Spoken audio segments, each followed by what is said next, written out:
Entonces, al momento de realizar el cierre contable, es evidente que la parte tributaria incide en los estados financieros en la medida que en el estado de resultados tenemos que asociarle a la utilidad contable antes de impuesto un impuesto corriente.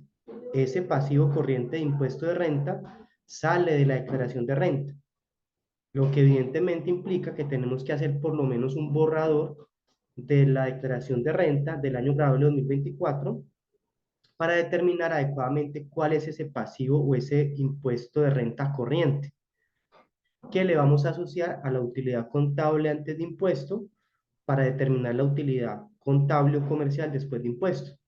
Y no solamente ese pasivo o impuesto corriente por impuesto de renta que tomamos de la propia declaración de renta, sino también contablemente, si fue el caso, debió calcularse el impuesto diferido. Entonces, ese neto entre el impuesto corriente que tomamos de la declaración de renta y el impuesto diferido, pues nos da ese gasto contable que le estamos restando a la utilidad contable antes de impuesto para determinar la utilidad contable después de impuesto. Es decir, que para preparar adecuadamente, correctamente el estado de resultados, sí tenemos que tomar en cuenta la declaración de renta. Entonces, no solamente hay que revisar ingresos, costos, gastos contables, sino también determinar adecuadamente cuáles serán mis ingresos, mis costos, mis deducciones en declaración de renta. Así que las dos cosas van de la mano. No se puede hacer un cierre contable correcto sin considerar todo el tema tributario que también tiene su incidencia. Entonces, mi declaración de renta sí incide en algo en el estado de resultados y es que allá tomo ese impuesto de renta corriente, que le voy a restar la utilidad contable antes de impuesto. Y al contrario pasa lo mismo. La contabilidad me va a incidir en mi declaración de renta. ¿Por qué? Porque vamos a ver, y ese es el primer punto, y es verificar que todos los hechos económicos estén incorporados en la contabilidad. ¿Y cuál es la importancia de este punto? Que la contabilidad también tiene su incidencia para mi declaración de renta, del impuesto sobre la renta y complementarios. Porque como vamos a ver, lo dice el artículo 28 del Estatuto Tributario en materia de ingresos, el 59 tratándose de los costos y el 105 en el caso de las deducciones. En principio, lo que es un ingreso, un costo o un gasto contable sería un ingreso, costo o gasto para mi declaración de renta. Entonces, que yo haya incorporado todos los hechos económicos en mi contabilidad tiene un efecto importantísimo en la declaración de renta, porque si reconocí, por ejemplo, un ingreso que no debí reconocer, estoy aumentando la base gravable del impuesto de renta. Pero si no reconocí un costo o un gasto en mi contabilidad, en principio ese costo o gasto no podría tomármelo como una deducción en declaración de renta. Por eso este primer punto o esta clave es importante en la medida en que si yo incorporé todos los hechos económicos en la contabilidad, al mismo tiempo estoy determinando bien la base gravable del impuesto de renta, porque estoy incluyendo los ingresos, costos y gastos que corresponden. Claro, hay unas excepciones que vamos a mirar que aunque estén en contabilidad, no se aceptan en la declaración de renta. Pero un primer punto es revisar, de acuerdo a los negocios, a las operaciones y a lo que dice el marco técnico normativo contable, que todos los hechos económicos que ocurrieron en el año grabable 2024 si los hayamos incorporado en la contabilidad, bien sea como un activo, un pasivo, un ingreso, un costo o un gasto. Y Raúl, acá está pues la cita del párrafo 2.10 de la NIM para pymes, que también nos habla en el tema contable que para ser fiable, la información de los estados financieros pues debe ser completa dentro de los límites de la importancia relativa y el costo. Y más aún que siempre le damos más importancia al tema tributario, es que esa contabilidad es medio de prueba. Esa contabilidad me incide especialmente para mi declaración de renta. Entonces vamos a mirar en el estatuto tributario, a modo de ejemplo, unos artículos. No sé si Raúl quiera comentar algo de la parte contable.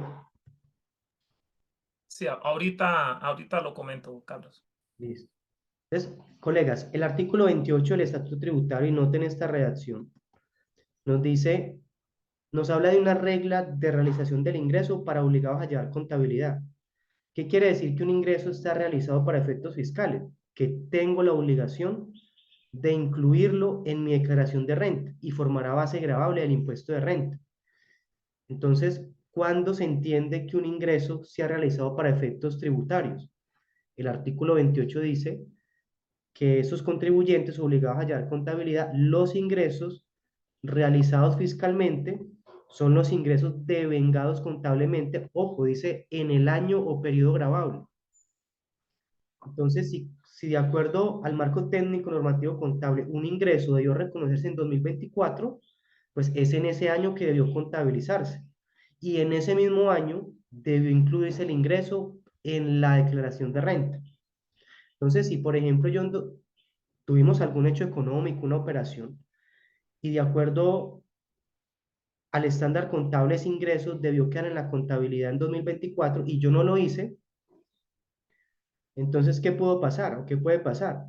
Que si me doy cuenta con posterioridad, claro, se corregirá, digamos, los estados financieros, pero eso tiene una incidencia tributaria y es que si ya presenté mi declaración de renta, tendría que corregir la declaración de renta para incluir ese ingreso, que fue un ingreso contable del 2024. Entonces, esa es la importancia de que ahora en el cierre contable y fiscal revisemos que todas las operaciones, todos los hechos económicos hayan quedado incorporados en la contabilidad, porque partimos de allí. Lo que es ingreso contable pasa a ser mi ingreso de la declaración de renta, con algunas excepciones que las encontramos acá en este mismo artículo 28 del Estatuto Tributario, que nos dice que aunque devengados contablemente, generan una diferencia en su reconocimiento fiscal y entonces nos pone acá unos ejemplos.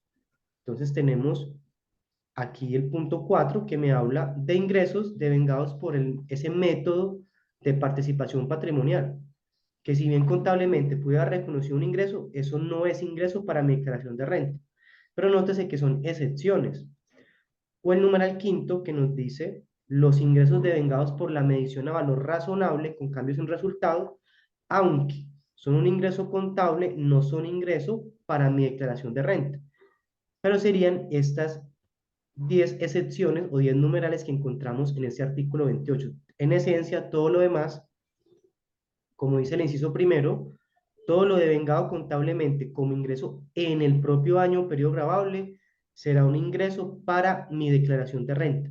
Entonces, de ahí la importancia de que yo haya elaborado bien mis estados financieros, el estado de resultados en cuanto a los ingresos.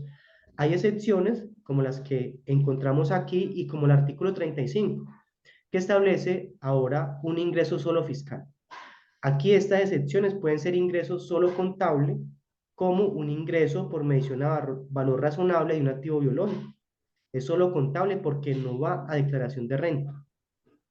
Pero también existen presunciones o ficciones fiscales, como la del artículo 35 del Estatuto Tributario, que nos dice que cuando la sociedad hace un préstamo en dinero a su socio accionista o viceversa, pues quien hace el préstamo y no cobra un interés, deberá reconocer un interés presuntivo, un interés teórico en declaración de renta. Entonces, hay un ingreso solo fiscal, pero que no es contable. Aquí lo importante es, determine bien sus ingresos contables, porque ello tiene su efecto para la declaración de renta. Sí, ahí, Carlos, el ejemplo típico que vale la pena comentar en este momento son las ventas que se realizan en diciembre y no se facturan en diciembre, sino que se facturan en enero. Entonces, hay que tener mucho cuidado con esa práctica porque si la venta se realizó en diciembre, se debe reconocer contablemente en diciembre y para efectos tributarios en el impuesto de renta también en diciembre. ¿Sí? Entonces, eh, porque ahí lo está diciendo la norma clarísimo. Si los ingresos se devengan contablemente, pues tienen que afectar la declaración de renta. Entonces, tenemos que, una clave práctica es, ahorita que estamos en noviembre, que vamos a entrar en diciembre, entrenar a nuestro equipo para que no postergue la emisión de la factura, sino que la factura se haga en el momento en el que se realiza la operación y que no tengamos ventas que se realizaron en diciembre con facturas hechas con fecha de enero, porque eso nos genera una diferencia entre el ingreso contable, el ingreso fiscal y el ingreso facturado. Y no queremos ese tipo de diferencias. Es muy importante entrenar al equipo también. Y en la parte del costo, que creo que Carlos ya lo va a tocar, pero también en el costo, en los costos y en los gastos pasa lo mismo. Hablar con los proveedores y estar muy pendientes de que a 31 de diciembre todas las operaciones que se realizaron en diciembre queden con factura de diciembre, para no llegar a tener esas divergencias entre los saldos contables e incluso tributarios para efectos del impuesto de renta y las fechas de las facturas. Efectivamente, como lo comentaba Raúl, en los costos, el artículo 59 del Estatuto Tributario señala exactamente lo mismo. En principio, o sea, la regla general siempre es la misma. Lo que yo, o mi costo realizado fiscalmente son los costos, y es muy importante la redacción de la norma porque dice devengados contablemente en el año o periodo gravable. Si en 2024 debí reconocer en contabilidad un hecho económico, debí registrarlo, pero yo no lo hice, lo dejo para 2025. En 2025 ese costo ya no es aceptado fiscalmente, porque realmente es un costo de un ejercicio anterior. Y la norma dice que son los costos devengados contablemente en el año o periodo gravable. Entonces, de ahí la importancia. Ahora, si yo no reconozco el costo en la contabilidad, tampoco podría tomármelo en mi declaración de renta. ¿Por qué? Porque no estaría realizado fiscalmente. Entonces, sí debemos cumplir con esa regla de realización de los costos. ¿Y qué se entiende o cuándo se entiende que un costo está realizado fiscalmente? Cuando ese costo se devengó en la contabilidad. Así que es el primer requisito, además de la factura electrónica y todo lo demás. El primer requisito es la realización fiscal del costo. Entonces, si en 2024 se cumplen los requisitos del estándar contable para reconocerlo, para tenerlo devengado en el 2024, en ese mismo año es la oportunidad para solicitar ese costo en la declaración de renta. Esa es la regla general. Y claro, hay excepciones que tenemos unos costos o gastos que están en contabilidad, pero que no me aceptan en declaración de renta. Y un ejemplo típico es este, son las pérdidas por deterioro de valor parcial del inventario. Puede ser una pérdida contable que me afecta en el estado de resultados, pero esa pérdida, ojo, parcial es la que no me aceptan en declaración de renta. Pero en principio partimos de que lo que es un costo contable va a ser un costo para mi declaración de renta. Claro está, siempre y cuando cumpla todos los demás requisitos de la norma tributaria. Y tratándose de las deducciones, pasa exactamente lo mismo. Partimos de lo que reconocimos en la contabilidad. Las deducciones realizadas fiscalmente son los gastos devengados contablemente en el año o periodo gravable que cumplan los requisitos señalados en el estatuto. Entonces aquí la norma me está diciendo lo mismo que de los costos. Si usted lo reconoció como un costo en la contabilidad, de acuerdo al marco técnico normativo contable, pues ya se entiende que ese costo está realizado para efectos fiscales. Y lo único que tendríamos que revisar de más es que haya cumplido los requisitos que establece la norma tributaria, dependiendo del costo o del gasto. El ejemplo, pues si fue un honorario, pues debe estar reconocido en la contabilidad como un gasto por honorario. Pero además que si yo pagué el honorario y el valor en el mes fue superior a un salario mínimo, pues tener digamos, el soporte de que el beneficiario del pago hizo el aporte a la seguridad social. Pero lo fundamental es que ese gasto, esa deducción, se entienda realizado para efectos fiscales y ahí es donde cobra importancia la contabilidad. Igual hay unas excepciones, pero como ustedes pueden verlo, las excepciones están expresamente señaladas en la norma tributaria. Lo que no está aquí dentro de las excepciones, pues entendemos, es igual contable y fiscal. Entonces, colega, tener mucho cuidado con esas eh, facturas que a veces dicen fecha de la factura 10 de enero del 2025 y entonces en el concepto honorarios por la asesoría prestada en diciembre. Entonces, es una confesión tácita y si el servicio se prestó en diciembre, es un costo de diciembre del año 1, no del año 2. hay que tener mucho cuidado. Es lo que dice la norma. Por ahí nos está escribiendo Pedro José Franco Cárdenas. Un saludo para Pedro. Dice, esta práctica es muy usual en las entidades públicas. Sí, eso es verdad. Lamentablemente, en las entidades públicas hay muchos funcionarios que todavía aplican es el principio de caja y no el principio de devengo, y utilizan las facturas como un documento para poder soportar los pagos. Los pagos. Entonces, si usted quiere que le anticipe dinero, pues anticipe la factura, pero eso tiene unas implicaciones tributarias. Eso es verdad, lamentablemente eso sucede en el mercado, pero bueno, nosotros aquí le compartimos el criterio tributario. Ya la empresa debe decidir si asume el riesgo para trabajando con una entidad pública de manejarlo de acuerdo al criterio equivocado que tienen algunos funcionarios, o si habla con el funcionario y le hace entender lo que aplica en el estatuto tributario, que estos criterios que está explicando Carlos les aplican también a las entidades públicas. Es difícil, no es fácil porque es un tema que está muy arraigado en la cultura, pero el criterio correcto es el que estamos explicando aquí. ¿Listo? Por ahí hay otro comentario al respecto de Jorge Olave Camargo. Dice, en el caso de una universidad que recibe recaudos en diciembre, pero corresponde al semestre de 2025, por eso se factura en enero. Claro, Jorge, ahí en ese caso es un caso especial porque realmente la universidad está recogiendo de manera anticipada el dinero y corresponde a un servicio que se va a prestar en el 2025. Entonces, ahí sí es correcto como lo está manejando la entidad, tiene que manejarlo como un anticipo recibido de sus alumnos, eso sería un pasivo, y es en el 2025 donde va a facturar y va a trasladar ese anticipo al ingreso, porque el servicio lo presta en el 2025. Aquí, ahí está correcto en la universidad. El ejemplo que estamos hablando con Carlos es para las empresas que realizan la operación en diciembre, pero facturan en enero. Entonces, hay que tener mucho cuidado con esos casos.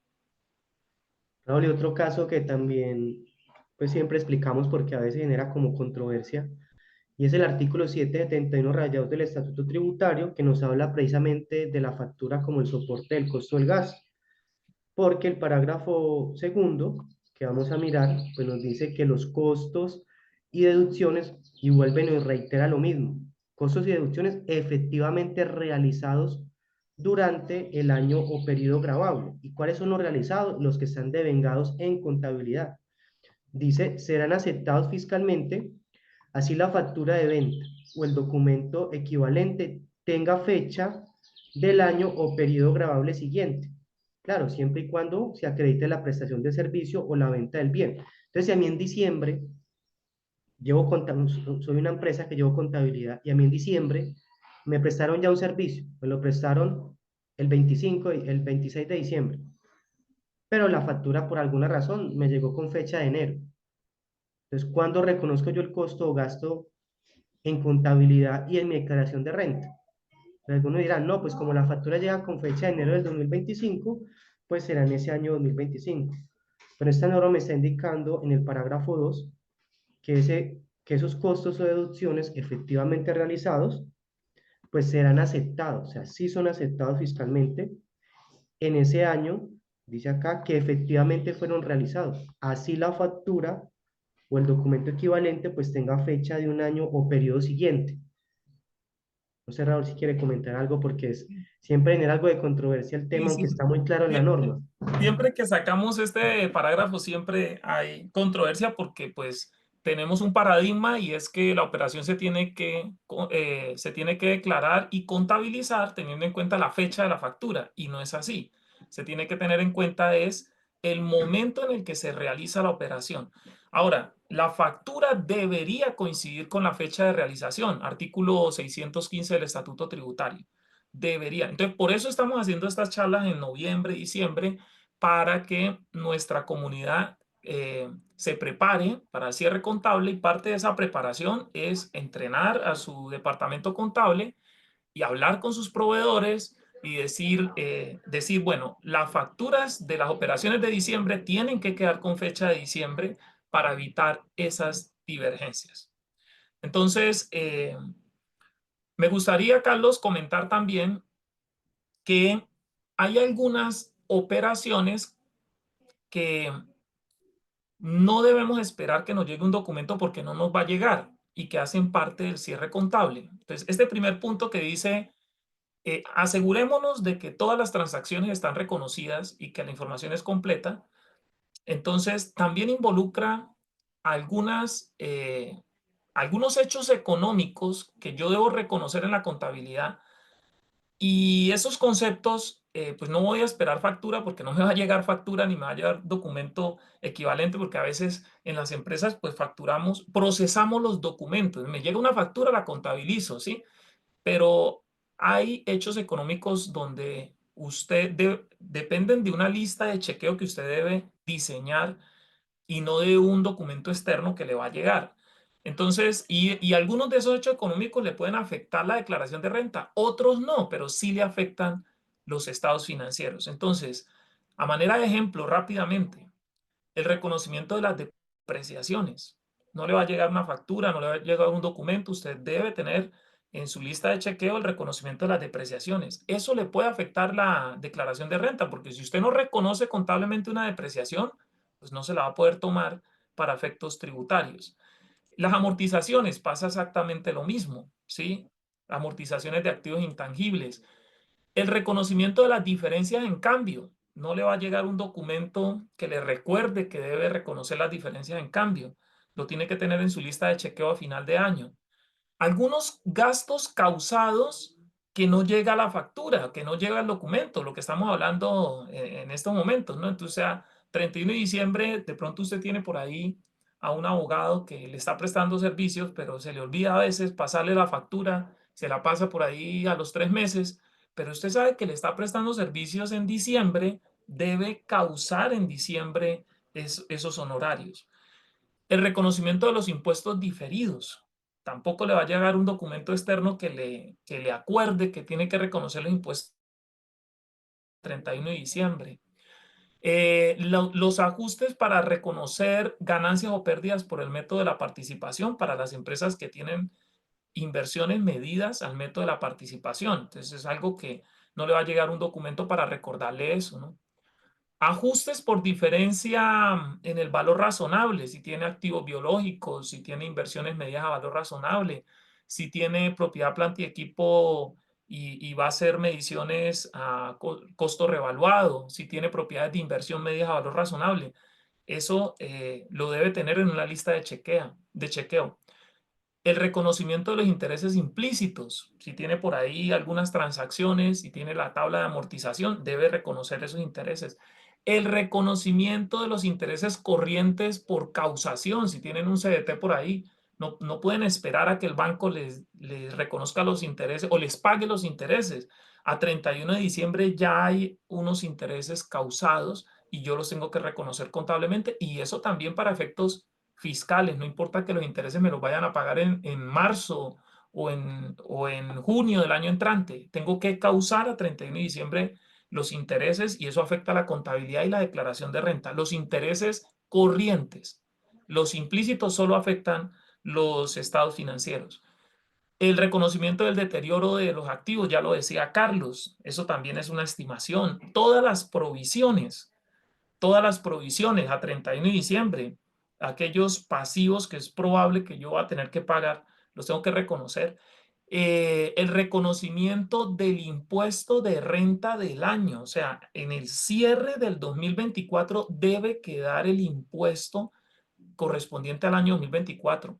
Algunas empresas se quedan es con la provisión. Incluso hay algunas empresas ni siquiera la provisión. Y luego el impuesto del 2020, de renta del 2024 lo reconocen es por allá en marzo o en abril, cuando presentan la declaración de renta del año siguiente. Eso es un error. Nosotros en el cierre del 2024 debemos dejar ya causado el impuesto correspondiente al 2024. Entonces, fíjense, colegas, que son conceptos que demandan de nosotros una organización. No vamos a procesar documentos externos para esos conceptos que afectan el cierre contable y fiscal, sino que tenemos que diseñar una lista de chequeo y reconocer todos los hechos económicos que afectan la contabilidad. Bueno, también a modo de ejemplo el artículo 115-1 del Estatuto Tributario, que nos habla de la deducción de los impuestos, pues tiene exactamente la misma regla. Nos dice, serán aceptadas las erogaciones devengadas por concepto de prestaciones sociales, parafiscales e impuestos. Así que mire que la regla general es la misma. Lo que está devengado contablemente como un costo o un gasto se entiende realizado para efectos de mi declaración de renta. Es decir, que la conclusión es que la factura electrónica no es el criterio para reconocer un ingreso, costo o gasto ni en la contabilidad ni en la declaración de renta. El criterio en la contabilidad es lo que establece el marco técnico normativo contable, que no me habla de la factura electrónica. Y en la declaración de renta tampoco me dice reconozca el ingreso o el gasto en la fecha de la factura, no. Hay una regla de realización del ingreso que es el artículo 28 del Estatuto Tributario. Hay otra regla para la realización de los costos que encontramos en el artículo 59 del mismo estatuto. Y finalmente, en el artículo 105 encontramos una regla de realización del ingreso de las deducciones. Y ninguna de ellas toma como criterio la factura electrónica. Es más, el artículo que ya miramos, el 771-2, el parágrafo segundo establece que se me acepta ese costo o deducción cuando está devengado. ¿Sí? Así la factura llegue con fecha posterior. Entonces, ese sería como el primer punto a considerar. Y de ahí la importancia de que pues hayamos reconocidos todos los hechos económicos en la contabilidad.